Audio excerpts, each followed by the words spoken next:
Recall.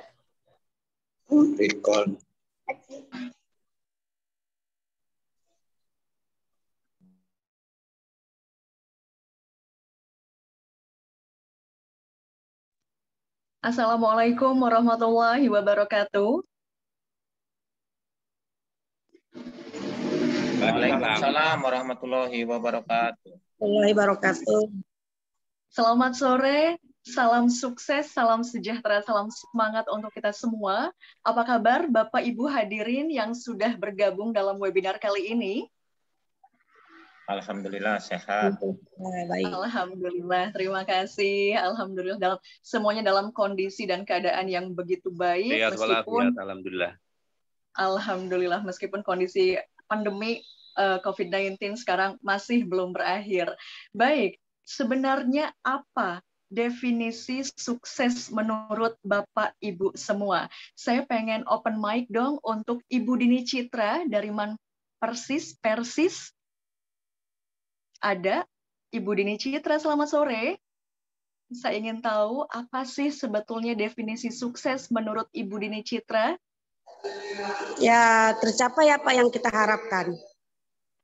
Halo? Dalam segi apa mungkin, Bu? Yang dicita-citakan mungkin. Yang dicita-citakan, baik. Oke, terima kasih Ibu Dini Citra. Saya beralih ke Bapak Muhtar Ghazali. Saya pengen tahu definisi sukses menurut Bapak Muhtar Ghazali itu seperti apa? Silahkan open mic, Bapak.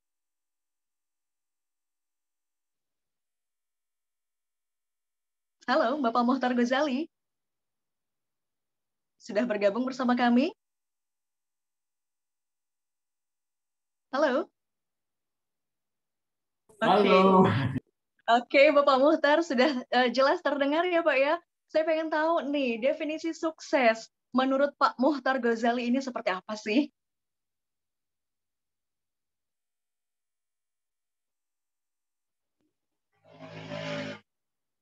Halo?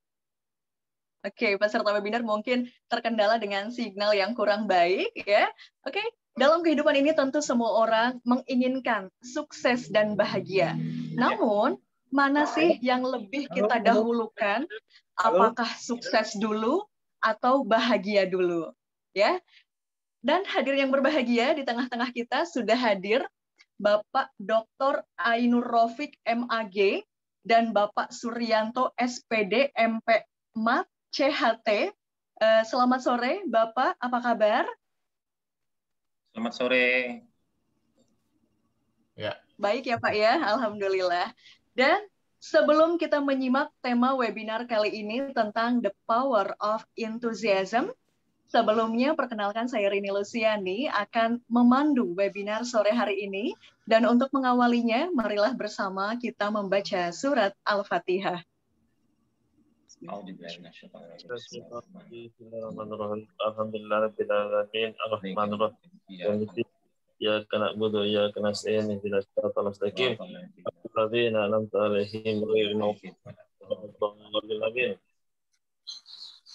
Baik, hadirin peserta webinar yang saya hormati, kita akan simak bersama sambutan dari Kasubdit MI dan MTS Direktur GTK Madrasah Koordinator, komponen MEQR, kepada yang kami hormati Bapak Dr. Ainur Rafiq MAG. Kami silakan. Oke, terima kasih. Assalamualaikum warahmatullahi wabarakatuh. Waalaikumsalam warahmatullahi wabarakatuh. Bismillahirrahmanirrahim. Alhamdulillahirabbil alamin. Wassalatu wassalamu ala asyrafil anbiya'i wal mursalin.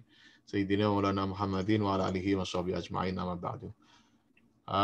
Yang kami hormati Bapak Direktur GTK Madrasah, meskipun beliau belum hadir bersama kita. Kami hormati teman-teman dari Direktorat GTK, pimpinan, Kasubdit MI, MTS, saya sendiri, Kasubdit RA, kemudian Kasubdit MA. Yang kami banggakan, ini teman-teman mengelola link Zoom meeting komponen 3, kemudian juga penanggung jawab kegiatan ini, khusus yang edisi sore. Nah, ini kan edisi sore nih, dari jam 4 sampai jam 5 ini edisi sore. Karena kita sudah ada yang edisi pagi-pagi, ya, istilahnya pagi-pagi benar, mulai jam 6. Kemudian ada edisi pagi, kemudian ada yang edisi siang, nah ini edisi sore ini. Nah, ini memang belum ada yang edisi malam ini. Saya nggak tahu nanti edisi malam itu siapa, diisi apa itu nanti ya. Nah, karena link Zoom meeting ini disetel atau diset 24 jam per hari, ya, 24 jam per hari dan 7 hari dalam 1 minggu. Jadi belum ada itu yang mengisi di malam hari ya.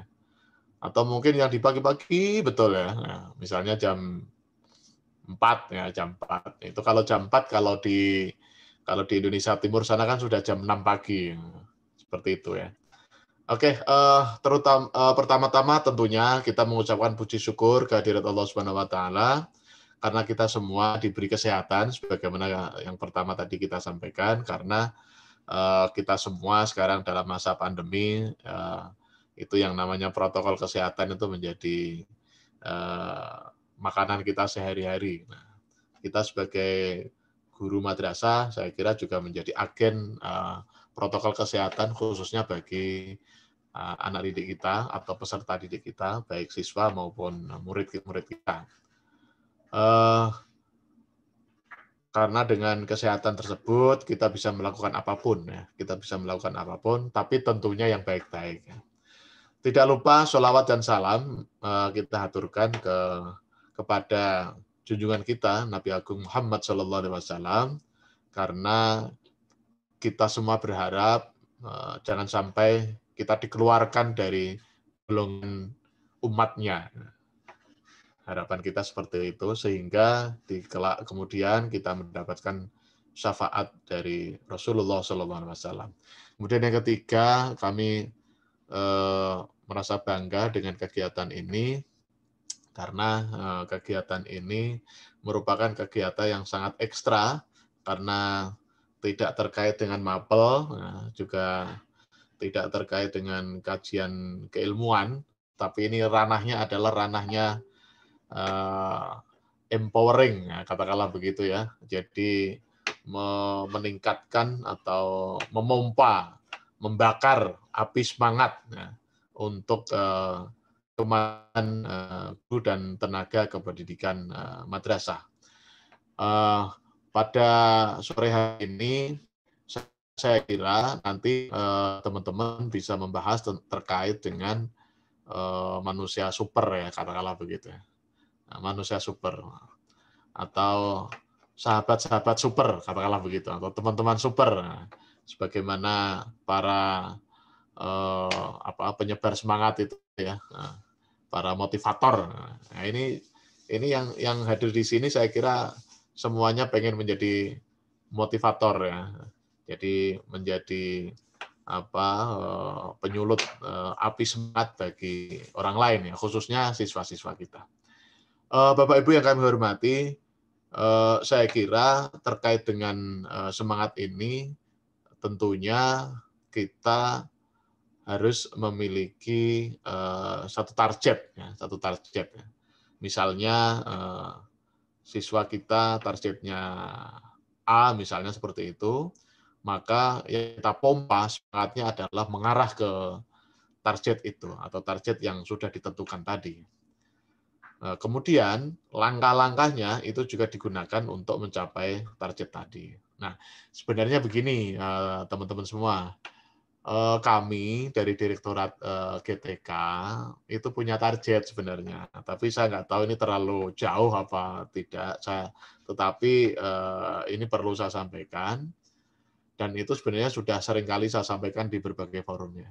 Jadi target Direktorat GTK dalam 3 atau 5 tahun ke depan itu ingin mewujudkan ya, bukan mencetak. Kalau mencetak kan kayak membuat makanan kan, nah, itu bukan mencetak, tapi mewujudkan atau menghasilkan, katakanlah begitu, guru utama itu 100 orang, guru utama ya. Kemudian juga kepala madrasah utama itu 100 orang. Kemudian pengawas utama itu juga 100 orang.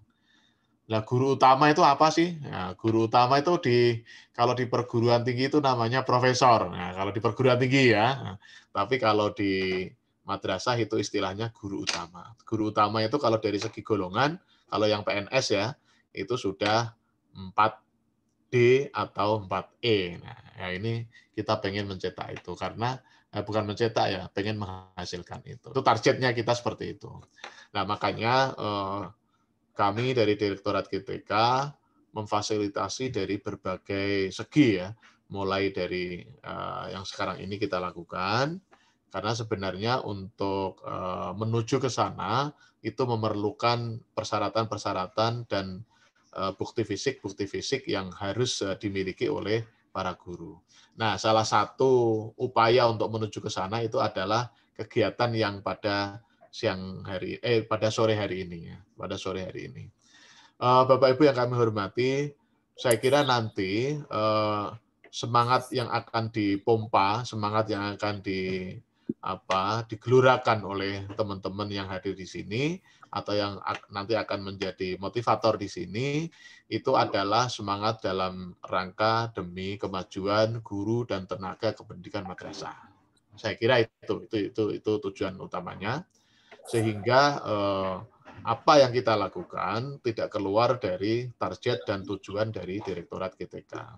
Saya kira Direktorat GTK Madrasah, Bapak Ibu sudah tahu semua, itu ada 3K ya, yang khusus untuk guru-guru kita itu ada 3K.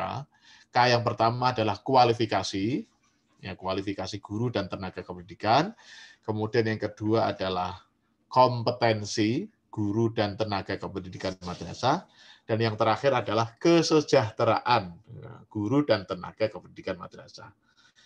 Nah, kalau berbicara tentang kualifikasi, saya kira Bapak Ibu yang hadir di sini paham lah. Yang namanya guru itu sesuai dengan Undang-Undang nomor nomor 14 ya, tahun 2005, itu tentang guru dan dosen, itu adalah kualifikasinya harus S1 atau sudah D4. Kemudian kalau kompetensi, saya kira Bapak Ibu sudah paham ya, ada 4 ya, kompetensi pedagogik, kemudian dan selanjutnya itu. Kemudian yang kesejahteraan, ini saya kira ada 2 ini, garis besarnya ada 2. Yang pertama adalah guru PNS, yang kedua adalah guru non-PNS. Dan yang hadir di sini saya kira tidak semuanya PNS, karena kita mengharapkan memang semuanya guru dan tenaga kependidikan madrasah maju semua, berkembang semua, kemudian profesional semua, bukan hanya yang PNS, tapi juga yang guru non PNS. Karena menurut data kita memang guru PNS kita itu belum ada 50%, mungkin sekitar 20% ya, masih banyak sekali yang bukan PNS. Tapi kita tidak berbicara itu, kita berbicara terkait dengan the power of enthusiast tadi ya, entusiasme, atau terkait dengan meningkatkan motivasi dan membakar api semangat untuk kemajuan guru dan tenaga kependidikan madrasah. Barangkali itu yang dapat kami sampaikan. Sekali lagi kami mengucapkan selamat kepada Bapak Ibu yang hadir di sini, dan kami merasa bangga karena ternyata di antara sekian ratus ribu guru ada yang memiliki bakat atau semangat atau memiliki motivasi khusus untuk mengembangkan motivasi guru dan tenaga kependidikan madrasah. Saya sangat bangga karena saya yakin guru-guru madrasah itu memiliki talenta masing-masing, memiliki keahlian dan kehebatan masing-masing. Maka kita ingin coba eksplor seluruh potensi kehebatan-kehebatan itu di semua lini, mulai dari jenjang RA, MI, MTS, dan MA, kita eksplor potensi-potensi yang ada, dan wadah untuk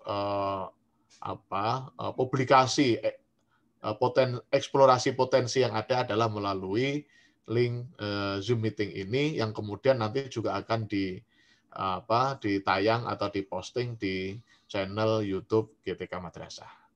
Barangkali demikian, selamat, semoga lancar kegiatan ini, dan Bapak Ibu mendapatkan sulutan semangat yang tinggi dari motivator yang hadir pada sore hari ini. Terima kasih. Mohon maaf atas segala kekurangan. Assalamualaikum warahmatullahi wabarakatuh. Waalaikumsalam warahmatullahi wabarakatuh. Baik, terima kasih atas sambutan dari Bapak Dr. Ainur Rafiq MAG. Sungguh visioner sekali. Dan tentunya peserta webinar hari ini sangat tidak sabar ingin menyimak pemaparan sang motivator kita. Sebelumnya saya mau bacakan dulu profil dari sang motivator legendaris kita. Ya, beliau bernama Bapak Suryanto SPD, MPMat CHT, lahir di Si22, 20 April 1977, agama Islam, hobinya traveling dan nonton film. Alamatnya di Jalan Kawat 7, nomor 15 Medan. Pendidikan SD Negeri 11261 dari tahun 1984 hingga 1990, SMP Negeri 1 Kualuh Selatan dari 1990 hingga 1993, SMA Negeri 1 Kualuh Selatan dari 1993 hingga 1996, kemudian S1 Pendidikan Matematika Unimed dari 1997 hingga 2002, S2 Pendidikan Matematika ITB dari 2007 hingga 2009, dan pengalaman kerja, beliau merupakan guru matematika di SMP Dr. Wahidin Sudirohusodo Medan, guru matematika di SMP Negeri 44 Medan, guru matematika di SMA Islam An-Nizam Medan dari 2004 hingga 2007, guru matematika di MTS TPI Medan dari 2005 hingga 2020, dan guru matematika di MAN 1 Medan dari 2020 hingga saat ini. Organisasi yang digeluti oleh beliau adalah Ikatan Guru Indonesia, Matematika Nusantara atau MN, Jaringan Sekolah Digital Indonesia atau JSDI, dan Persatuan Guru Madrasah Indonesia.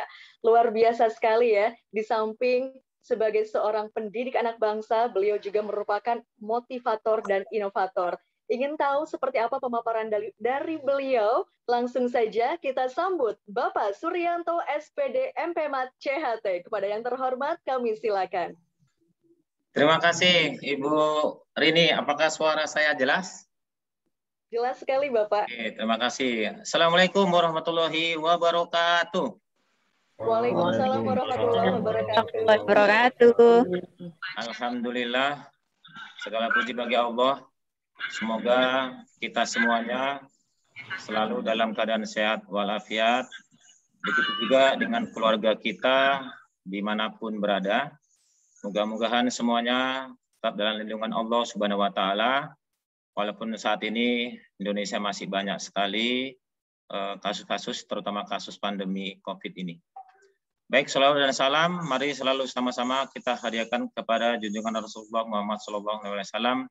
Allahumma sholli wa sallim wa barik alaih. Mudah-mudahan kita semuanya selalu mendapatkan syafaatnya. Amin ya rabbal alamin. Pertama-tama yang saya hormati Bapak Direktur Jenderal Pendidikan Islam Kementerian Agama Republik Indonesia, Bapak Dr. Aldi. Selanjutnya yang saya hormati Bapak Direktur GT Madrasah, yaitu Bapak Dr. Muhammad Jain. Yang saya hormati Bapak Kasubdit MI MTS, sekaligus koordinator komponen 3 yang sudah berada di sini, yaitu Bapak Dr. Ainur Rafiq MAG.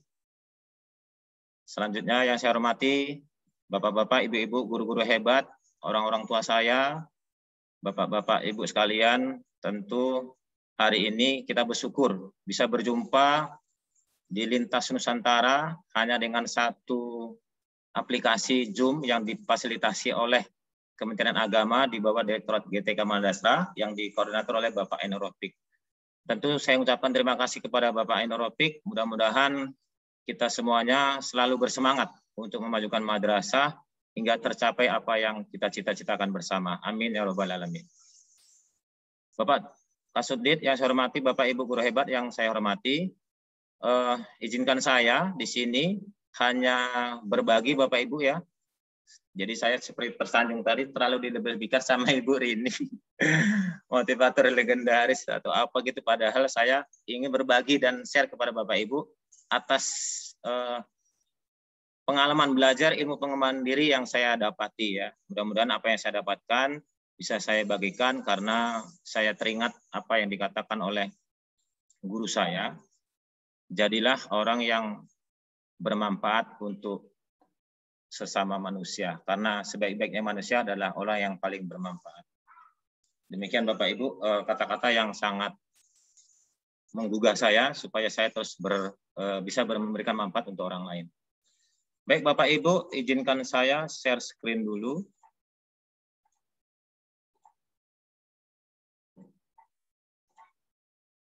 Oke, Bu Rini sudah terlihat? Sudah jelas Pak, sudah terlihat. Oke, baik Bapak Ibu ya.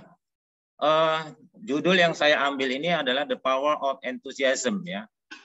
Bapak Ibu mungkin bertanya-tanya gitu ya. Enthusiasm itu apakah sama dengan antusias? Ya, betul ya. The power ya kalau diartikan secara bahasa Indonesia berarti kekuatan. Artinya kalau kita lihat di sini adalah kekuatan antusias ya gitu ya. Bapak Ibu yang saya hormati, sebelum oke ya, seperti apa yang dikenalkan oleh Ibu Rini tadi sebagai moderator, bahwasanya saya ini ya, maksud saya berusaha untuk memberikan share pengalaman saya belajar yang pertama CHT ya. CHT itu adalah Certified of Hypnotherapy ya. Sedangkan CMNLP itu adalah Certified of Neuro Linguistic Programming ya. Bagaimana kita mengembangkan ilmu pengembangan diri kita agar kita bisa berdaya maksimal apa yang kita harapkan dan apa yang kita citakan. Pada pertemuan kita kali ini, saya akan membawakan materi The Power of Enthusiasm. Kita langsung saja. Sebelum kita mulai, Bapak Ibu, izinkan saya meminta Bapak Ibu untuk menuliskan nanti di chat ya. Kita akan bermain sebentar dulu ya. Ini namanya tes kokologi ya. Jadi buat Bapak Ibu yang sudah pernah ikut tes ini, nggak apa-apa ikut saja ya. Tes ini adalah ditemukan oleh seorang profesor dari Jepang namanya Isamu Saito dan juga Profesor Tadahiko Nagao ya. Kokologi ini memiliki arti dalam bahasa Jepang berasal dari kata kokoro artinya pikiran, semangat ya. Dan logia Yunani artinya ilmu-ilmu tentang semangat ya. Nah, apa permainan yang akan kita mulai Bapak Ibu ya? Yang pertama nanti Bapak Ibu syaratnya harus katakan hal pertama yang muncul di benak kita masing-masing ya. Bapak Ibu nanti apa yang termuncul katakan saja ya. Jangan takut ya. Semakin kita tahu apa kelemahan kita, maka kita semakin tahu bagaimana cara menutup kelemahan kita supaya menjadi kelebihan. Jadi kadang kita selama ini kita takut akan kelemahan. Padahal kelemahan itu kalau kita bisa tahu, kita akan bisa menutupi di pertemuan-pertemuan selanjutnya. Yang kedua, jangan berusaha mengira-ngira, jawab saja, jujur dengan diri sendiri, dan yang terakhir, jangan berpikir terlalu lama. Oke, kita mulai Bapak Ibu. Suatu hari ada seekor burung berwarna biru, tiba-tiba di rumah Anda terperangkap di dalamnya ya. Ini, bentar ya. Masuk ke rumah Anda, oke? Anda pun berniat untuk memeliharanya. Namun, ada suatu keanehan yang terjadi pada burung tersebut. Pada hari pertama, warna burung itu berubah. Ya, dari biru menjadi kuning. Pada hari kedua, berubah lagi dari kuning menjadi merah terang. Pada hari ketiga, berubah lagi dari hitam, berubah lagi menjadi warna hitam. Nah, sekarang coba kita pikirkan, akan berubah menjadi warna apakah burung tersebut di hari berikutnya? Silakan Bapak Ibu jawab, dan jawabannya silakan di chat ya, di kolom chat Bapak Ibu supaya jangan malu ya, karena kita biar ini. Silakan Bapak Ibu di chat, jawabannya disampaikan di chat ya. Oke ya, terima kasih yang sudah menjawab ya. Karena waktu kita juga ya, terima kasih Pak. Oke. Nah, sekarang kita bahas ya. Ini menurut Profesor Isamuto tadi ya Bapak Ibu ya. Kalau kita menjawab A, mereka mengatakan burung tetap hitam berarti memiliki pandangan yang pesimis Bapak Ibu. Ini sekali lagi yang mengatakan profesor yang di bidang psikologi. Ya, kenapa? Karena dia sebelumnya warna hitam ya, warna terakhir ya, sebelum berubah dari merah terang menjadi hitam. Kalau dia tetap hitam maka dia orang pesimis, tidak berubah dari warna sebelumnya. Kalau dia mengatakan menjadi warna biru maka orang yang optimis. Ya, selamat ya Bapak Ibu ya. Nah, yang C, kalau berubah warna putih, orang yang tenang dan tegas di bawah tekanan. Jadi ini juga perlu kita butuhkan. Kita harus tenang dan tegas walaupun kita di bawah tekanan. Yang D, bila memilih berubah menjadi warna emas, dapat digambarkan sebagai orang yang tidak memiliki rasa takut. Jadi orangnya pemberani sekali ya. Selamat Bapak Ibu yang memilih bukan yang A ya. Bagi yang A berarti kita sekarang sudah tahu secara psikologi Bapak Ibu, ilmu itu mengatakan bahwa kalau kita tidak berubah seperti dengan hadis Nabi, maka kita termasuk orang yang merugi. Jadi ini salah satu pelajaran yang mungkin juga bisa kita hubungkan dengan hadis Nabi tersebut. Baik Bapak Ibu ya, kita lanjut ya ke soal nomor 2. Anda berjalan di jalan, memikirkan hal-hal lain tersandung sebuah tong sampah di trotoar dan jatuh. Apa yang tumpah keluar dari tong sampah tersebut? Nah, kira-kira kalau Ibu bayangkan sekarang, misalnya Ibu bayangkan sedang berjalan dan tersandung sebuah tong sampah di trotoar, kira-kira yang terbayang dari Ibu apa gitu? Silakan Bapak Ibu dijawab. Boleh ini yang terbersit aja ya. Ini bukan untuk menjudgment atau apa, ini hanya sekedar permainan untuk psikologi ya. Baik ya. Kita lihat menurut Profesor Isimutu tadi apa jawabannya. Nah ini Bapak Ibu. Jika Bapak Ibu memilih A adalah orang yang memberi jawaban ini cenderung hidup tanpa menarik perhatian atau berpura-pura. Jadi tong sampahnya kosong gitu. Jadi bayangan dia itu isinya nggak ada gitu. Kena tendang sama misalnya nggak sengaja, terbayang dia tongnya kosong. Tapi ini orang yang sangat jujur. Gitu. Nah, lanjutnya yang B, apa itu? Mereka kelihatannya bersikap jujur, terus terang kepada orang lain, tapi sebenarnya memiliki setumpuk perasaan yang terkatakan, yang tidak terkatakan dan terkunci di dalam hati. Jadi setumpuk sampah tumpah ya. Ini lagi-lagi Bapak Ibu menurut Profesor itu ya, bukan saya yang menerjemahkan. Bila Bapak Ibu memilih C yang keluar C, mereka adalah orang yang menyembunyikan nafsu makan dan keinginan alamiah untuk makanan. Ini berarti Bapak Ibu orang yang menghindari diet ini. Berarti kemungkinan ini cenderung yang mohon maaf ya, yang memiliki berat badan lebih, ini kemungkinan milih sini. Kalau enggak berarti Bapak Ibu selamat ya, bukan termasuk yang di sini. Yang D adalah memiliki rasa penguatan diri yang kuat. Mungkin terlalu kuat. Anda tidak suka memperlihatkan atau mengeluh. Nah ini bagus Bapak Ibu. Anda tidak suka mengeluh ya. Nah ini diperlukan kita sebagai seorang guru menghadapi siswa, apalagi masa pandemi seperti ini kan gitu. Baik Bapak Ibu, sekarang kita bahas antusiasme ya. Antusiasme Bapak Ibu sekalian, itu kalau kita definisikan, itu berarti kekuatan terpenting dalam hidup ini. Antusias gitu. Kalau kita lihat dari susunan bahasanya Bapak Ibu, itu berasal dari bahasa Yunani. Artinya apa? Entheos Bapak Ibu. Entheos itu menurut mereka artinya adalah Tuhan menyertai. Artinya Bapak Ibu, kalau kita melakukan suatu pekerjaan, misalnya kita mengajar, kalau kita antusias, artinya Tuhan menyertai gitu. Kalau kita bersama selama ini misalnya kita ada niat, kita niat mau mengajar bagus, niat disiplin, berarti Tuhan menyertai kita. Nah, dalam bahasa Indonesia kalau kita lihat artinya adalah kegairahan atau semangat yang berapi-api. Bisa juga sebagai terobsesi terhadap sesuatu yang ingin dicapai. Jadi antusias ya. Seperti gambar di sebelah kiri ini adalah seorang guru yang mengajar, sangat antusias ya, mengajari. Ini perlu kita contoh dan kita tiru ya Bapak. Itu juga yang di gambar bawah, bukan hanya siswa yang belajar, guru juga harus belajar ya kan. Oke, kita lanjut. Bapak Ibu, tadi definisi antusias tadi adalah secara bahasa Indonesia semangat yang berapi-api Bapak Ibu. Orang kalau semangat nggak punya energi, ya nggak mungkin, betul nggak Bapak Ibu? Betul ya. Boleh di chat betul atau benar ya. Nah, ketika dia mempunyai semangat yang berapi-api, dia butuh energi Bapak Ibu. Nah, energi itu kalau kita definisikan secara definisi, artinya adalah kemampuan yang bertujuan untuk melakukan usaha, atau ini secara fisikanya, atau kemampuan untuk melakukan sebuah perubahan Bapak Ibu. Jadi kalau kita ada energi, berarti kita punya kekuatan untuk melakukan suatu perubahan. Di madrasah kita ini, kita sama-sama bersepakat Bapak Ibu.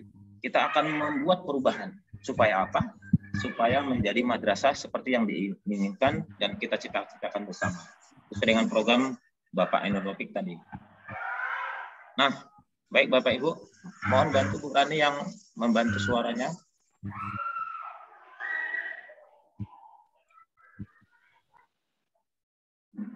Oke ya, kita lanjutkan baik. Mohon maaf Bapak Ibu.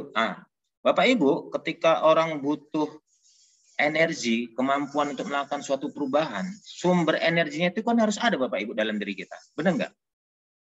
Ya, secara fisiologi kita butuh makan, betul. Secara rohani, ruhiyah, kita kajinya secara umum ini Bapak Ibu ya, bukan ilmu agama. Saya mohon izin Bapak Kiai, Ustadz, Gus. Secara ilmu umum bahwa orang yang mempunyai energi itu ada 3 sumber Bapak Ibu. Yang pertama sumbernya adalah apa Bapak Ibu? Fear. Fear itu apa? Ketakutan Bapak Ibu. Atau takut. Ini maknanya apa Bapak Ibu? Jika kita bekerja sebagai guru karena takut sama kepala sekolah, karena takut nanti begini dan begitu, atau kita bekerja melakukan sesuatu karena takut tadi itu kita bekerjanya semangat Bapak Ibu, antusias, energinya ada. Karena seperti misalnya kita bekerja pada kepala sekolah. Nah, ini artinya apa? Artinya kita kerja karena takut. Takut nanti ditegur, takut nanti di segala macam ya. Mungkin kita sama-sama tahu gitu. Jadi kalau kita kaji secara Islami tidak ada nilai keikhlasan. Gitu. Benar ya Bapak Ibu ya? Saya sendiri sih pernah mengalami ini Bapak Ibu ya. Yang namanya kita sebagai guru pasti pernah mengalami ini fear ya. Kita melakukan sesuatu karena memang agak ditakut-takutin gitu. Apakah ini sebagai kepala sekolah perlu melaksanakan ini? Ya, nanti kita kembalikan kepada kepala sekolahnya atau si gurunya sendiri ya. Baik, sumber energi kedua Bapak Ibu yang membuat orang itu antusias, semangat, terobsesi, bergairah untuk melakukan sesuatu. Itu karena marah Bapak Ibu. Kita kalau sudah misalnya seperti saya gitu, kita bisa marah ketika anak kita atau istri kita diganggu oleh orang lain.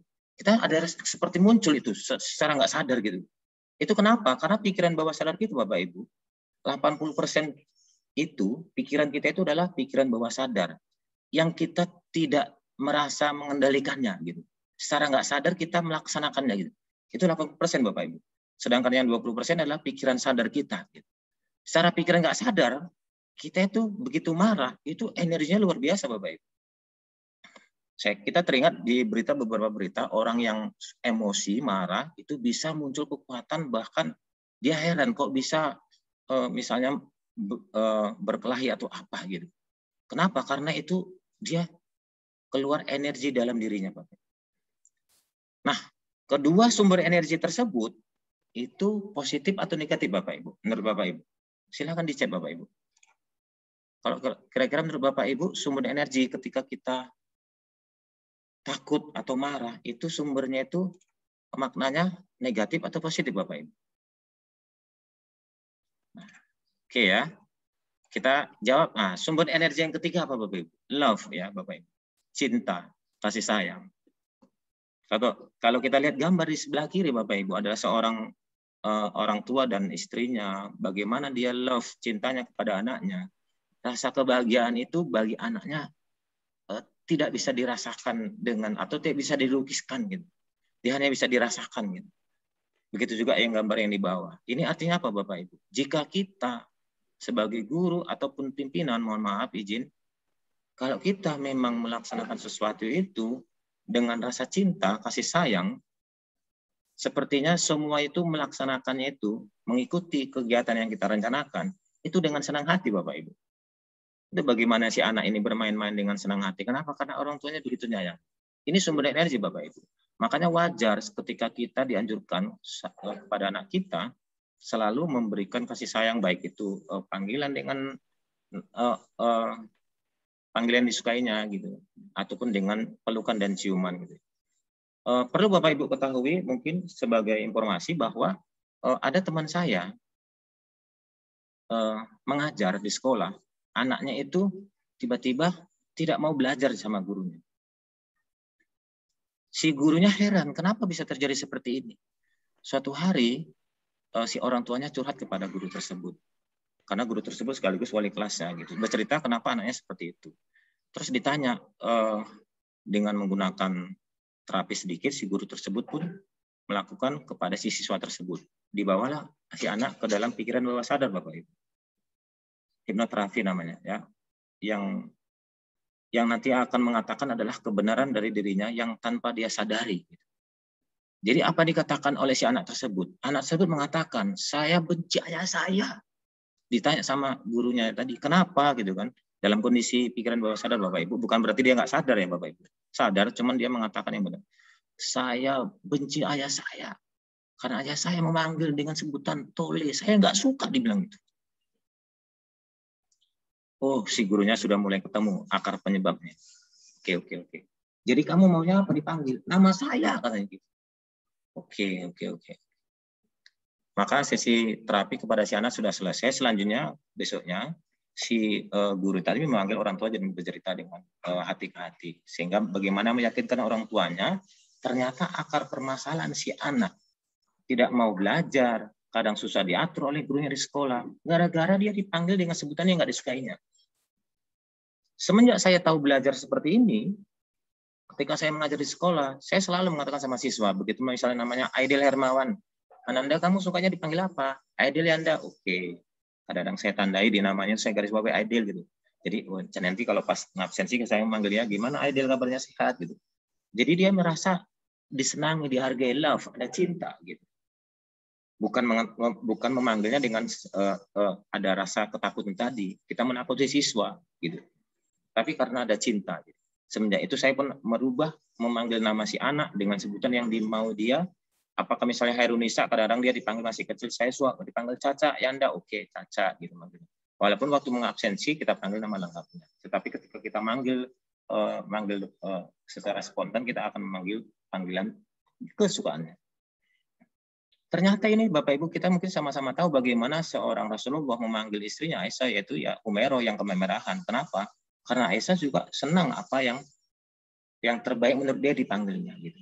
Jadi ini mungkin ilmu yang pernah saya dapatkan, mungkin Bapak Ibu yang belum pernah mungkin kita bisa share seperti ini. Salah satu ketika kita ingin mengajar seperti mengeluarkan sumber energi love kepada siswa, maka biasakan mulai dari sekarang kita memanggil siswa dengan sebutan yang disukainya.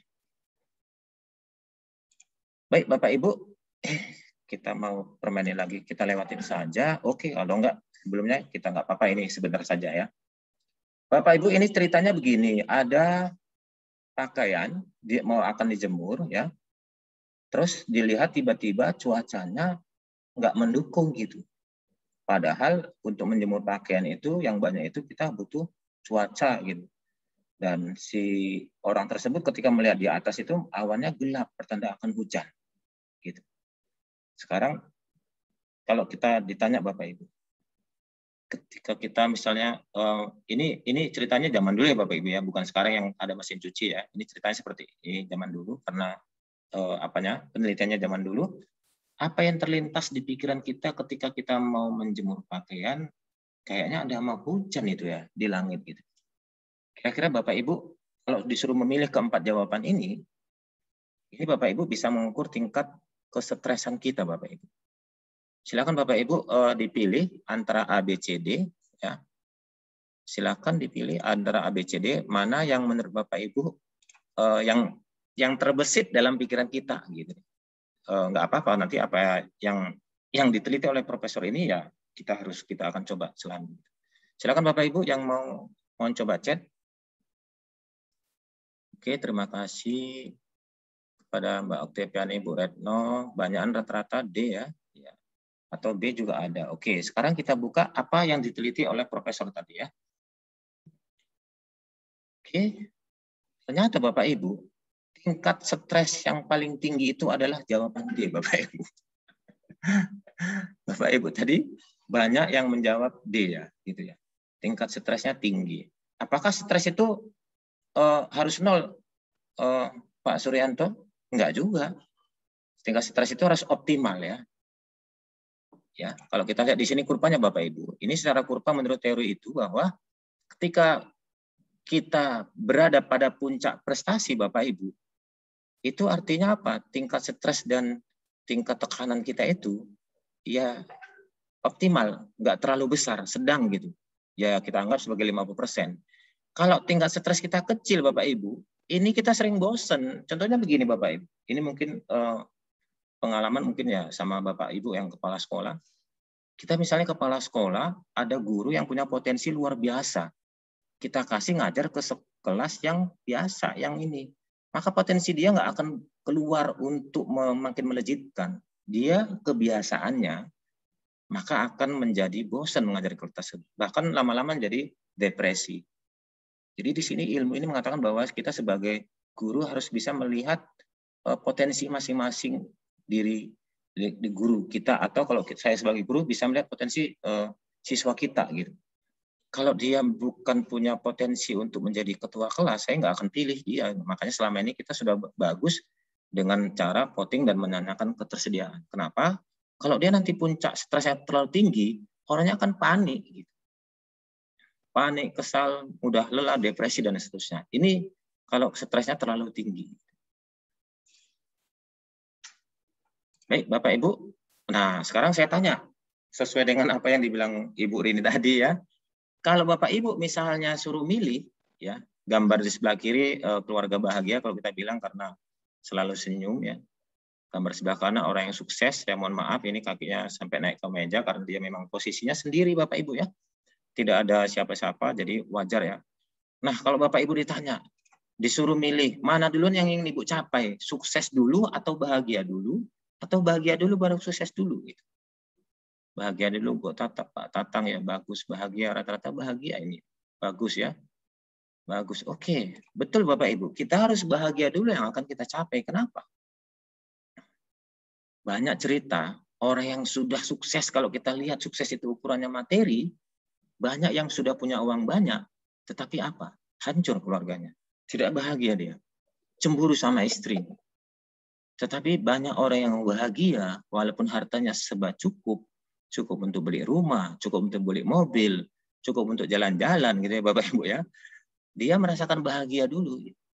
Jadi ketika dia bahagia, kesuksesan itu akan mengikutinya.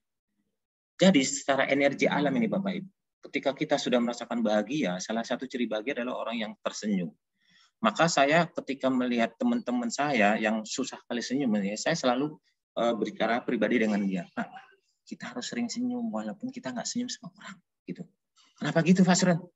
Iya, menurut ilmu yang saya pelajarin, ketika kita bisa senyum, misalnya pagi hari gini, minimal 20 detik, Bapak. Gitu.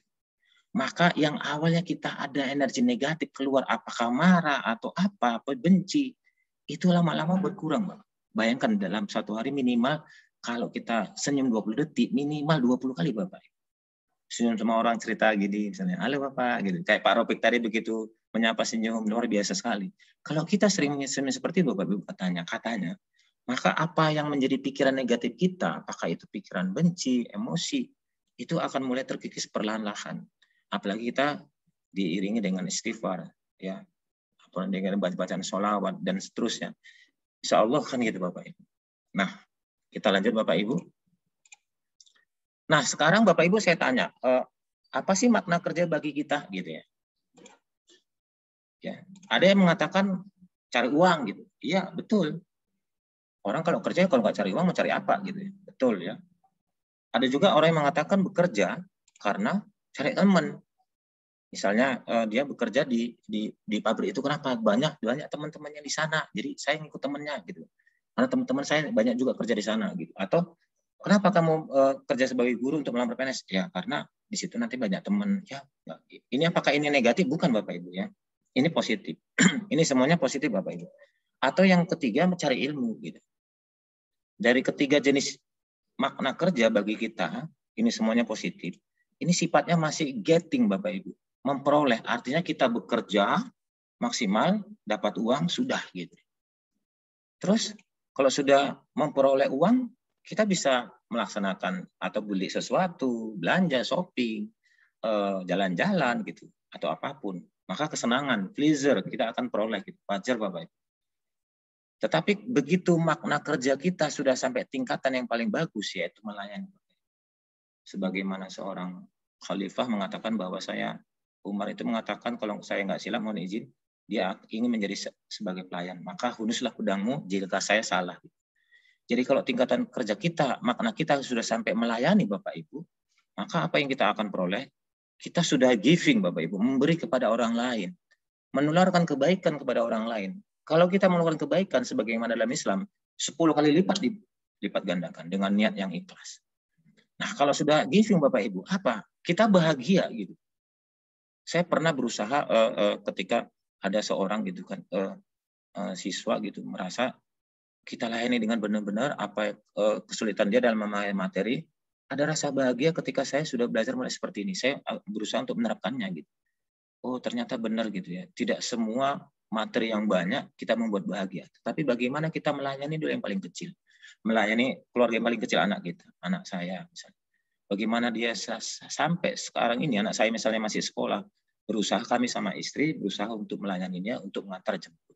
Saya tidak memanggil orang untuk melayaninya. Ini salah satu usaha saya sebagai seorang ingin memberikan kebahagiaan untuk saya dan juga anak saya. Jadi kalau dikaitkan kepada kita sebagai guru Bapak Ibu, maka kita harus berusaha menanamkan ini Bapak Ibu. Karena kita sudah diajarkan oleh Khalifah Umar ya, bagaimana dia ketika terpilih dari pemimpin dia melayani. Alangkah bahagianya Bapak Ibu jika kita bisa berbuat seperti ini, komunitas madrasah makin berkumpul, makin membesar, maka luar biasa sekali. Alam pun akan mendukung, madrasah kita akan semakin hebat dan semakin bermartabat. Amin ya. Nah, kalau kita lihat tingkatan kerja Bapak, dari makna, sekarang tingkatan kerja. Saya mencari pekerjaan ya karena ingin mendapatkan job, posisi ya. Job, pekerjaan sebagai PNS. Tapi ada juga orang yang bekerja karena ingin karir. Ya. Kenapa kamu S3? Kenapa kamu S2, S3? Ya karena ada karir yang mau saya kejar. Kenapa kamu ingin jadi wakil kepala sekolah? Karena ada karir jenjangnya. Nanti bisa ikut asesmen. Apakah itu salah? Menurut saya benar ya. Karena dia punya tujuan kerja dia salah satunya adalah karir gitu ya. Tapi kita kembalikan di sini tadi Bapak Ibu, power of enthusiasm, kekuatan antusiasmenya. Apakah ini termasuk tingkatan yang terbaik? Belum. Kita masih meminta bahasanya. Meminta kepada atasan bagaimana supaya karir kita berusaha naik. Kita akan berusaha baik-baik di depan dia. Bagaimana supaya kita, berarti tangan kita maksudnya di bawah. Kalau secara matematis itu namanya terbuka ke bawah. Terbuka ke atas. Atau minimum kita meminta gitu. Nah ini semuanya, maka kita bisa sukses Bapak Ibu. Kalau kita misalnya bekerja baik sebagai seorang wakil, karena kita punya karir, dan kita melaksanakan apa yang diminta pimpinan kita, kita akan sukses. Dan itu bukan salah Bapak Ibu. Tapi ini tingkatannya masih tangan di bawah. Kita meminta kepada orang untuk memberikan kita job, karir gitu. Nah, tingkatan yang paling bagus adalah tingkatan calling, panggilan hati Bapak Ibu. Seperti tadi melayani.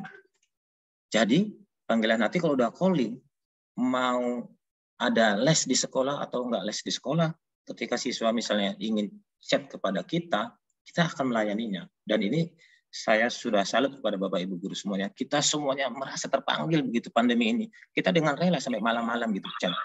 Siswa ada nanya, oh ya halaman sekian, nanya dijelasinnya.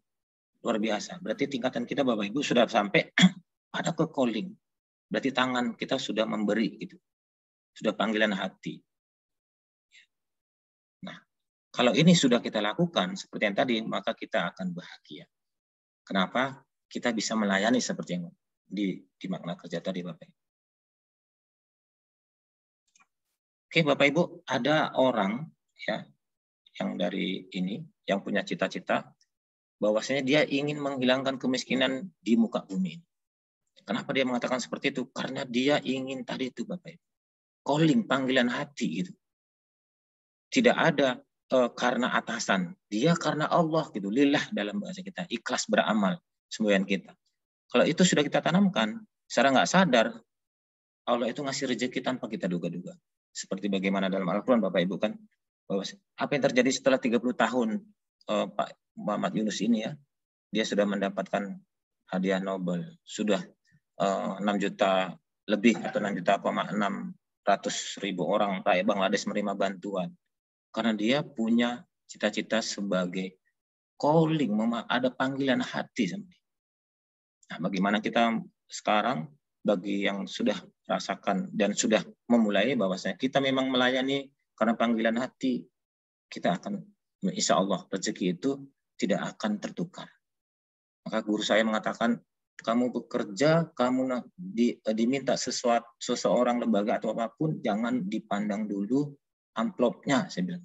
Dipanggil, kata guru saya. Tapi gunakan kemampuanmu untuk bermanfaat. Maka saya berusaha semaksimal mungkin untuk kebermanfaatan semua orang. Karena Allah itu menjamin rezeki setiap manusia. Dari pintu manapun, baik itu rezeki harta maupun rezeki kesehatan.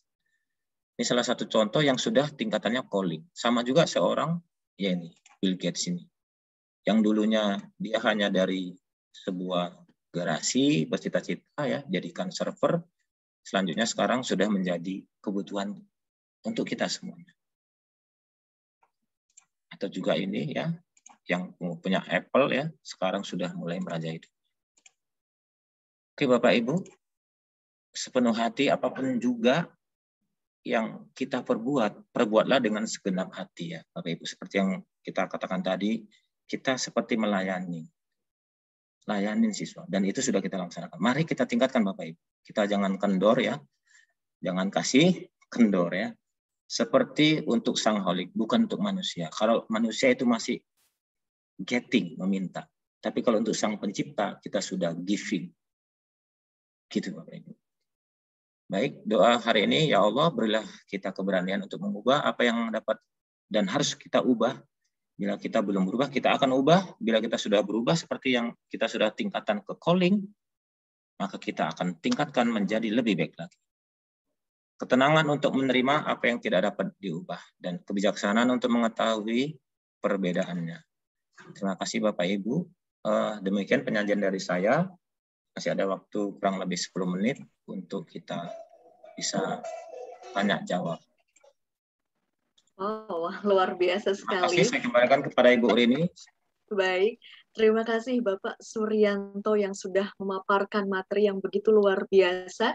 Dari tadi sudah penasaran, ada yang sudah raise hand gitu ya. Saya persilakan dulu untuk Bapak Muslih dari Cilegon. Silakan open kamera dan open mic-nya. Ada yang ingin Bapak tanyakan kepada narasumber kita. Kami persilakan Bapak Muslih Cilegon. Halo, selamat sore, sudah terhubung Bapak Muslih Cilegon. Bisa buka mic apa enggak itu ya? Bisa Pak, buka mic-nya sendiri Pak. Saya skip dulu mungkin ya Pak ya. Saya beralih ke Ibu Dedeh Kurnia. Halo, selamat sore Ibu Dedeh Kurnia. Halo, sore Ibu. Mangga, silahkan ada yang ingin ditanyakan kepada pemateri kita hari ini. Iya, bismillahirrahmanirrahim. Perkenalkan, saya Dedeh Kurnia dari MTS 3 Bandung, Ibu. Yang ingin saya tanyakan adalah tadi ketika Bapak main game ya, ternyata nomor D itu tingkat stresnya tinggi ya Pak ya? Iya. Itu yang terakhir itu kan positif ya, bagus-bagus. Iya. Yang itu tuh ternyata saya milih D siapa tahu ternyata stresnya tinggi gitu. Sama Bu, saya juga waktu itu memilih D juga gitu.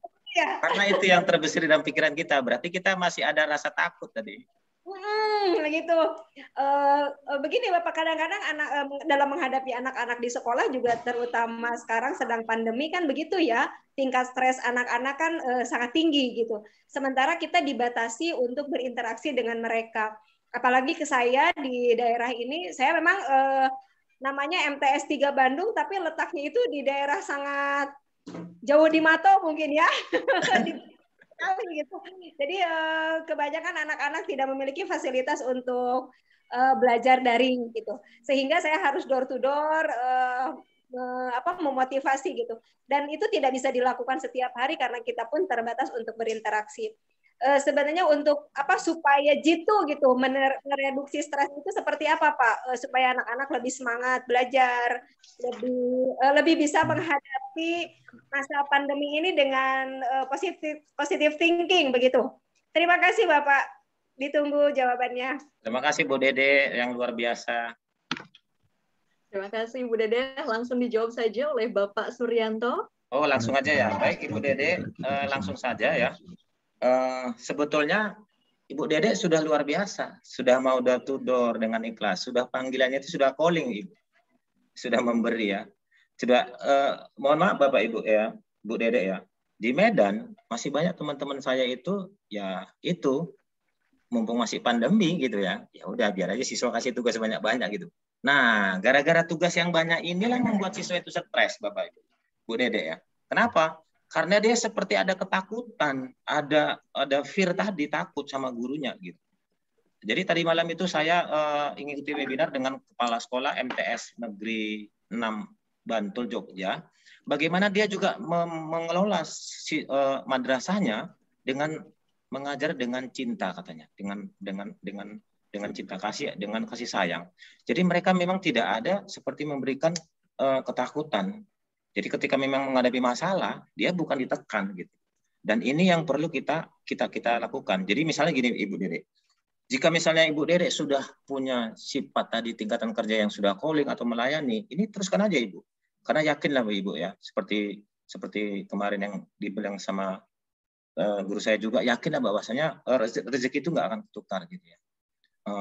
Apa yang sudah kita lakukan. Jadi strategi apa yang sudah kita lakukan, maka banyak-banyaklah kita menggunakan IT Ibu Dede. IT banyak sekali, mungkin Ibu Dede juga sudah banyak sekali belajar ya kan. Apakah itu misalnya gamenya dikasih ke Google Form atau soal kuisnya gitu kan, terus ada nanti quizzes atau apapun, banyak sekali aplikasi-aplikasi yang bisa kita gunakan sehingga kita seperti ini.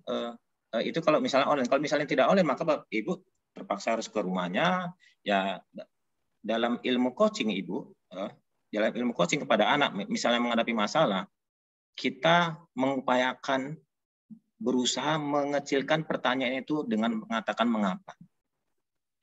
Jika itu bukan prinsipal, misalnya begini, jika dia tidak, misalnya jarang ikut Meet atau jarang ikut Zoom, kita berusaha bertanya jangan kenapa gitu kamu nggak ikut Zoom. Kadang-kadang teman-teman saya nanya gitu, tapi kita bertanya sama siswa gini, bagaimana supaya kamu ke depannya bisa ikut Zoom ya? Gitu. Jadi apa yang kita lakukan? Kita mengirimkan sinyal Bapak Ibu, Bu Dede, bahwasanya dia untuk berpikir maju gitu. Ketika kita tanya kata bagaimana kira-kira menurut kamu supaya nanti kamu bisa ikut Zoom-nya. Nah, mungkin dia jawabannya nggak tahu, Bunda. Oh, ya menurut kamu, kita kasih sedikit idenya. Kalau misalnya Bunda datang ke rumah kunjungan, kamu bisa ikut berkumpul ya untuk kemajuan kamu bersama sama teman-teman yang lain gitu. Ketika dia bertanya mau bagaimana menurut dia nggak keluar, kita kasih pancingan. Kalau kegiatan ini untuk kemajuanmu cocok enggak gitu ya. Nah, nanti dia akan mulai merasa ada gini Ibu, ada matching antara guru dengan dia. Ketika dia sudah merasa cocok gitu, dia enak aja gitu. Enak aja dia akan mengeluarkan energinya. Dia merasa sudah dicintai gitu. Jadi kalau udah dicintai, dia seperti keluar sendiri gitu apanya. Gitu dia. Mungkin itu strategi. Jadi Ibu Dede sudah luar biasa ya, door to door ke rumah siswa. Sama-sama kita teruskan berdoa, mudah-mudahan pandemi cepat selesai. Kalaupun tetap seperti ini, kita tetap semangat untuk melayani siswa kita seperti tingkatan kerja. Mungkin itu Bu Dede. Makasih. Mohon izin. Ya. Baik, terima kasih atas jawaban yang sungguh luar biasa dari Bapak Suryanto. Mungkin sudah cukup puas ya Bu Dede ya? Oke. Banyak sekali penanya yang penasaran ini dengan materi kita, dengan tema kita yang sungguh luar biasa juga. Saya persilahkan yang sudah raise hand, Bapak Juri Wahananto. Halo, selamat sore Bapak Juri Wahananto. Selamat sore. Assalamualaikum Bapak. Waalaikumsalam warahmatullahi wabarakatuh. Silakan Bapak langsung saja bertanya kepada narasumber kita. Oke, terima kasih. Yang pertama saya ucapkan kepada panitia yang memfasilitasi kami semua bisa ketemu dalam virtual yang luar biasa ini. Yang kedua, materinya sangat luar biasa Ibu, Bapak. Menurut kami, khususnya Pak Suryanto menyajikannya pun juga luar biasa. Saya mohon maaf Bapak, untuk panitianya mohon izin untuk di-share Bapak ya. Sehingga Ya, bisa Pak. Bapak ada gabung ke linknya, link Telegram? Ada Bapak, ya. Ada Nanti saya gabung ke Telegramnya. Nanti saya share ke grup Telegram aja ya Bapak ya. Oke, terima kasih Bapak atas kebaikan jenengan. Kemudian yang kedua, yang menjadi pertanyaan kami itu di ujung penyampaian mulai dari awal hingga akhir tadi adalah bagaimana kita bisa menjadi pelayan atau bisa melayani sepenuh hati. Kemudian sebelum kita bisa melaksanakan, bisa memberikan pelayanan sepenuh hati, dan seperti yang mungkin juga dilakukan oleh Rasulullah menjadi pelayan umat, pertanyaannya adalah bagaimana Bapak cara atau strategi kita agar kita ini bisa menjadi manusia yang betul-betul bisa menjadi pelayan sepenuh hati. Itu aja Pak. Tahapan-tahapannya kayak apa sih?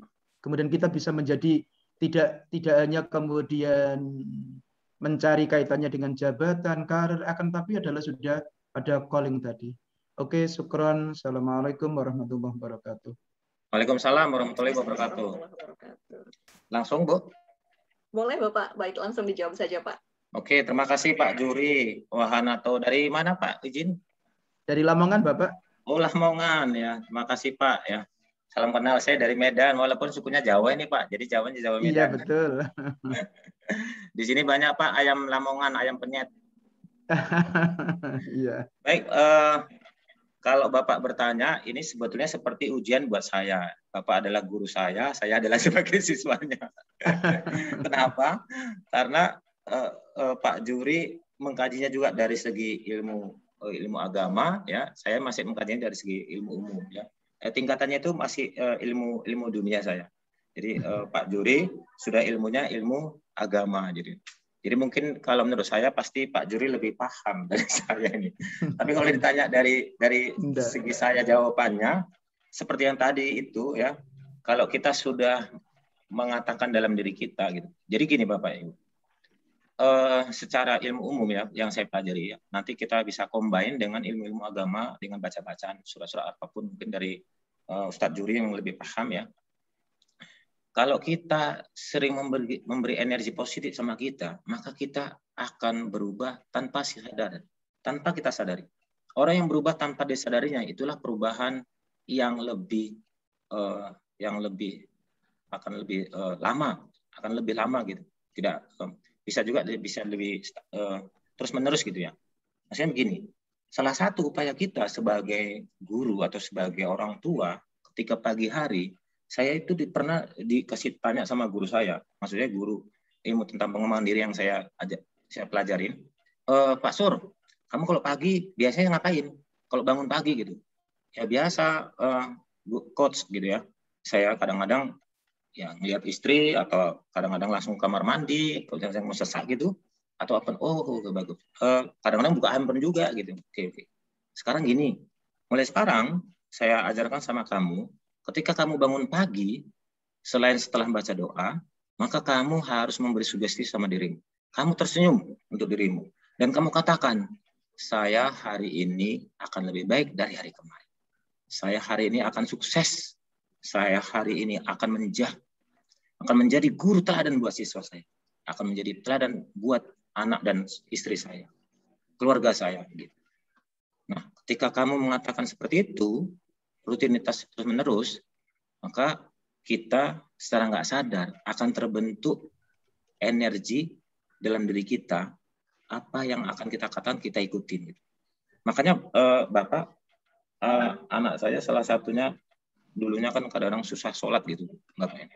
Susah sholat saya gimana cara bangunnya? Saya mengubah perilaku anak ini kan nggak secepat itu. Rasulullah sendiri berdakwah itu sampai berapa tahun, 13 tahun untuk mengubah ya kan. Jadi ketika anak saya tidur, Bapak Ibu, bangun pagi, ya saya selalu berusaha membangunkannya dengan elusan dan mengatakan dengan perlahan-lahan Bapak Ibu. Ini memberikan sugesti, nanti Bapak Ibu bisa mencobanya. Panggil dengan nama kesukaan dia, panggil misalnya namanya adalah Ahmad, dengar ini suara ayah atau suara bunda gitu.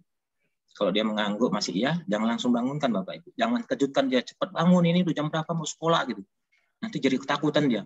Dibangun sama memanggil mamanya, dia langsung bangun, takut. Dia cepat bangun memang iya, tapi apa takut. Ketika ibunya Mama biasanya di Medan biasanya manggil mamanya gitu ya. Ketika ibunya nggak membangunkan, maka dia ya nggak, karena nggak ada yang ditakutinya gitu dia. Tetapi ketika kita tanamkan Bapak Ibu, saya menanamkan sholat gitu, rajin sholat nak ya untuk kehidupan dunia ini perlu sholat ya. Baru saya bangunkan pelan-pelan, bangun nak, kita sholat subuh ya bangun. Baru terbuka matanya, baru saya bilang, kamu hari ini semakin sehat, semakin kuat, semakin sehat, semakin kuat begitu. Saya tanamkan seperti itu, ternyata begitu saya membangunkan anak saya, ketika saya senggol aja, nah hari ini sholat, alhamdulillah ada perubahan satu sikap. Gitu. Saya akan berusaha untuk menanamkan perubahan yang lain gitu kan. Karena perubahan yang lain itu perlu kita tanamkan Bapak Ibu, supaya apa? Supaya ya kita itu ternyata ilmu Rasulullah itu begitu gitu. Ketika mau tidur kita bercerita, dan itu salah satu teknik Bapak Ibu untuk merubah karakter anak. Sama dengan karakter kita, karena kita nggak butuh bantuan orang lain, maka mengubahnya adalah dari diri kita sugesti diri kita. Selain kita berdoa, ya Allah, sembari tawakal gitu Bapak Ibu. Mungkin itu aja, mungkin Ustadz Juri, mohon izin ya. Dari ilmu saya mungkin yang bisa saya sampaikan. Syukran Ustadz, syukran. Jadi kita sama-sama. Sudah cukup jelas Bapak? Jelas, Pak Juri Wahananto sudah cukup jelas. Baik, terima kasih atas jawaban yang luar biasa juga dari Bapak Suryanto. Bapak, waktu sudah menunjukkan pukul 17:03 waktu Indonesia Barat. Apakah akan tetap membuka para penanya atau bagaimana Pak? Karena ini materinya menarik sekali ya Bapak Ibu. Mungkin satu lagi boleh ya Pak ya? Boleh satu pertanyaan lagi Bu, nanti lain waktu nanti kita buat lagi yang seperti ini part kan. 2-nya ya. Iya. Tadi di chat sudah ada yang bertanya, Bapak Gus Lutfi. Oh, sudah raise hand juga. Gus Lutfi, halo, selamat sore. Atau dibacakan saja? Oke, silakan. Open mic, open kameranya juga. Wah, Gus Lutfi nih. Assalamualaikum Gus. Ini di mobil, jadi pertanyaan saya ada di chat itu kan saya kan kondisi siswa-siswi kami dan mungkin di tempat yang lainnya yang mengalami masa-masa seperti pandemi COVID. Jadi yang saya tanyakan itu untuk membangkitkan psikis kejiwaan anak setelah kena hantaman pandemi COVID hampir 2 tahun, itu apa langkah-langkah seorang guru bijak? Itu yang pertama. Kemudian yang kedua, kebetulan madrasah kami itu di area pedesaan, dekat sawah, dekat tambak, dekat rel kereta api, dan siswa-siswinya dari ekonomi menengah ke bawah. Jadi yang saya tanyakan, kita sebagai motivator, sebagai guru, langkah apa agar di tengah anak-anak ekonominya yang terbatas, anaknya orang miskin tapi bisa sukses? Itu aja 2 hal. Itu sebenarnya pertanyaan untuk anak saya nanti kalau memang tip dari Pak Suryanto lebih hebat, nanti segera saya terapkan ke anak-anak didik kami. Saya kira itu. Terima kasih. Assalamualaikum warahmatullahi wabarakatuh. Waalaikumsalam warahmatullahi wabarakatuh. Izin Gus Lutfi ini ya, Bu Rini kan orang yang paling dihormati kita di grup ini. Izin ya Gus ya. Yang pertama tadi langkah-langkah untuk memotivasi siswa di sekolah. Ya kalau secara pribadi tadi seperti yang saya katakan tadi, kita menanamkan secara ke anak kita ya, bangun pagi. Ini khususkan ke kejiwaan. Iya. Kejiwaan Oke Pak. Bagaimana memotivasi kita yang ekonomi lemah? Maka gini Bapak Ibu, menurut saya, kita banyak sekali contoh orang-orang yang ekonominya lemah, tapi bisa sukses. Siapa contohnya? Rasulullah kan gitu ya. Dia yang ekonominya tidak ada, ikut berdagang, tapi dia bisa sukses menjadi seorang pemimpin khalifah di muka dunia. Kita juga bisa ngambil contoh beberapa orang yang misalnya siapa yang hebat, Khairul Tanjung. Jadi bagaimana kita memberi motivasi, sering-sering siswa itu kita kasih contoh. Misalnya dari Rasulullah, sahabat Nabi. Yang kedua mungkin contoh ke orang Indonesianya. Bapak Khairul Tanjung adalah orang yang bukan yang dari awalnya kaya, tapi dia bisa sukses. Kenapa? Yang pertama, karena dia memuliakan ibunya.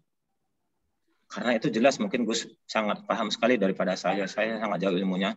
Bila kita memuliakan ibunya, memuliakan ibu kita, orang tua kita, maksud saya, maka seperti ridho Allah itu pasti akan turun. Gitu. Karena ada jelas dalam Al-Quran sendiri. Gitu. Jadi langkah yang pertama, tanamkan siswa bagaimana dia harus menjadi seorang anak yang taat dan patuh sama ibunya, sama ayahnya. Yang kedua mungkin tadi itu Gus ya, memberikan contoh-contoh orang-orang yang walaupun ekonominya lemah, walaupun misalnya tengah pandemi. Misalnya tengah pandemi seperti ini, kita ambil contoh Nabi misalnya. Siapa Nabi yang kondisinya dia kena penyakit atau apapun, dia bisa bangkit gitu, mendapat wahyu. Mungkin contoh-contohnya seperti ini sering-sering kita katakan sehingga anak itu termotivasi dan bangkit gitu.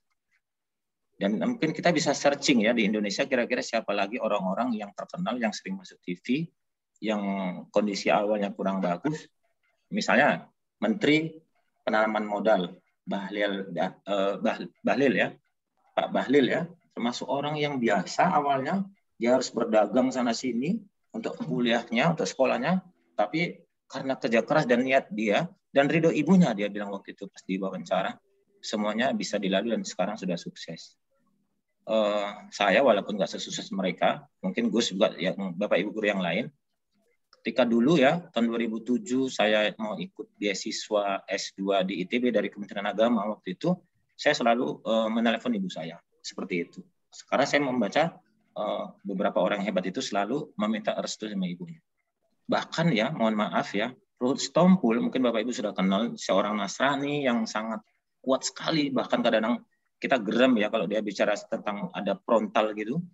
Dia sendiri ketika diwawancara, ketika ibunya duduk di kursi, dia pasti nggak akan mau duduk di kursi kalau nggak disuruh ibunya. Dia duduknya di lantai. Dia suatu saat ditanya sama pembacaranya, kenapa kayak gitu, Bang Ruhut? Ya karena ibu saya di atas, saya harus di bawah. Dia tahu dan paham apa semboyan dalam Islam itu, bahwa saya surga di lapak kaki ibu. Dia seolah, ya saya harus sejajar dengan kaki ibu katanya. Ya, jadi yang susah ketika ibunya duduk di lantai, si Ruhutnya duduk kemana? Nah, ditanyain kayak gitu seloro. Maka saya akan keluar, saya akan ke paret. Nah, dan itu kan nggak mungkin. Pasti ibunya sudah paham, sehingga dia tidak pernah duduknya sejajar ketika tidak dipersilakan sama ibunya. Ini contoh yang saya sebagai Muslim meniru apa yang dilakukan itu, dia menerapkan nilai Islam itu dengan benar gitu. Mungkin itu aja, mengambil contoh-contoh tokoh Gus dan memberikan ini. Mungkin izin Gus ya, hanya itu yang bisa sampaikan. Mungkin Gus Lutfi bisa share yang lain gitu. Makasih Gus. Gus Lutfi. Gus. Ya. Gus Lutfi. Ada Ustaz Juri itu. Masya Allah, Bapak pengawat kita ini. Sama-sama Lamongan Ustaz. Ini mau lanjutkan perjalanan. Nggih, Pak. Monggo Gus.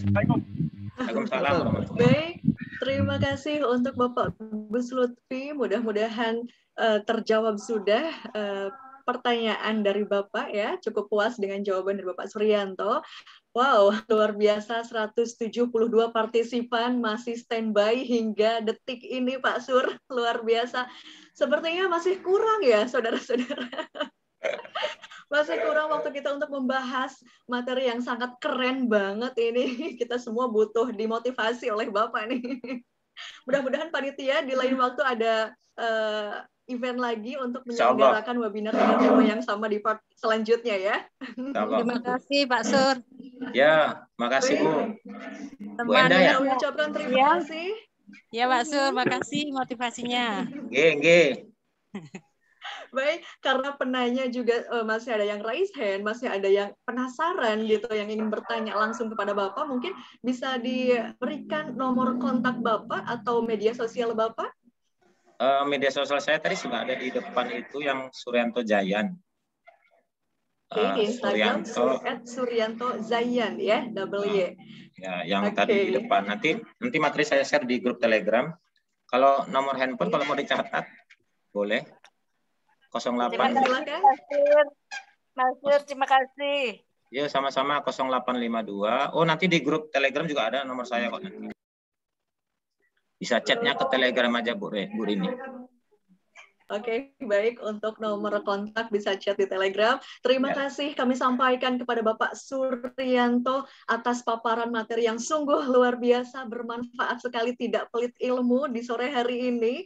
Mudah-mudahan menjadi ladang kebaikan, ladang ibadah untuk Bapak sekeluarga. Amin. Terima kasih juga untuk seluruh panitia yang turut serta menyukseskan webinar sore hari ini. Sukses selalu, salam sehat, salam semangat. Saya selaku pemandu acara mohon maaf yang sedalam-dalamnya apabila terdapat kata dan sikap yang kurang berkenan di hati Bapak dan Ibu sekalian. Saya mohon undur diri. Wassalamualaikum warahmatullahi wabarakatuh. Sukses selalu guru-guru se-Indonesia. Sukses, guru madrasah. Sukses semuanya ya. Terima kasih Pak Suryanto. Terima kasih Pak Sur. Bro. Sama-sama. Thank you.